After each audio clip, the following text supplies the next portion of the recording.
বদনী ধনী নাচ তো দেখি সোহাগ চাঁদ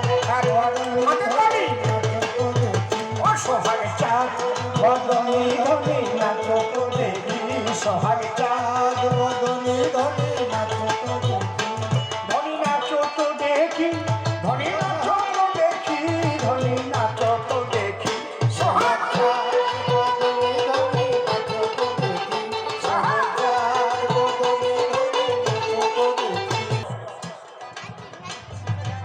নারী রূপী কৃষ্ণ কি বলেছে দত্তের কাছে? যে আমার সঙ্গে সঙ্গে আমার মতো নাচতে পারবে সে আমার স্বামী হবে। আর দত্তের ইচ্ছা কি?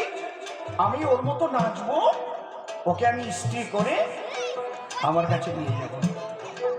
বুঝতে পারছি? দেখবেন কোন যুবক যদি কোনো যুবতীকে ভালোবাসি ফেলে,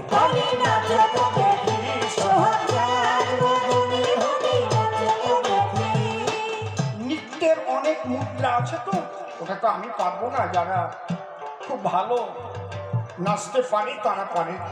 ওদের কায়দাই একটা আমাকে সে হাতের মানে হাত কিভাবে ভাঙিয়েছে উড়ে আসে, আমি খালি তাকাই থাকি। এত সুন্দর, এটাকে অনেকে থাকতে পারে। আর শ্রীকৃষ্ণের নাম তো নটবর।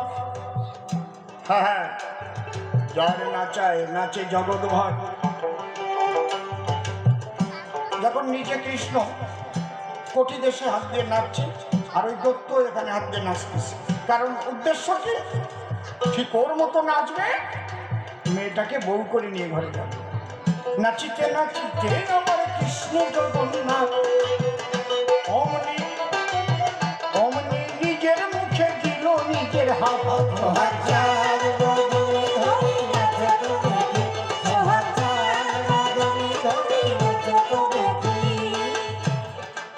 এইবার কৃষ্ণ কি করেছে? নাচিতে নাচিতে আমার কৃষ্ণ বনমালী, নাচিতে নাচিতে আমার কৃষ্ণ বনমালী নিজেরই ওষ্ঠে তখন দিল তার অঙ্গুলি।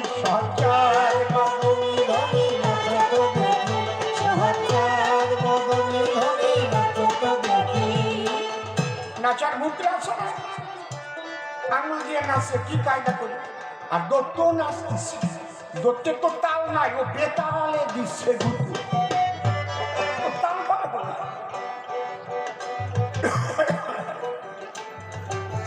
নাচিতে নাচিতে আমার কৃষ্ণ জগন্নাথ হঠাৎ যখন নিজের মাথায় নিজে দিল হাত।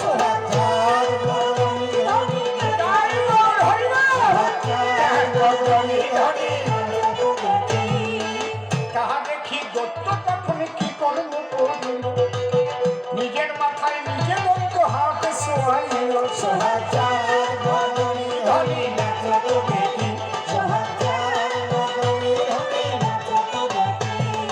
নিজের মাথায় নিজে যখন নিজের হাত দিল, সঙ্গে সঙ্গে দত্তের মাথা ভস্ম হয়ে গেল।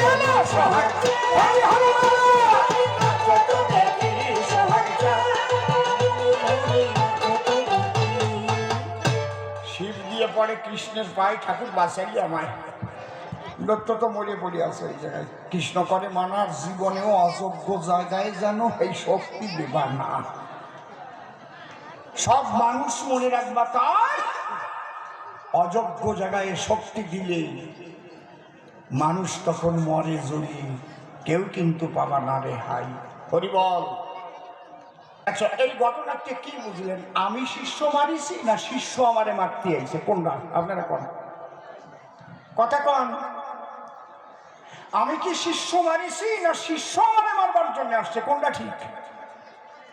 হ্যাঁ, আমি গুরুর আশ্রয় নিয়েছি, গুরু আমারে বাঁচাও।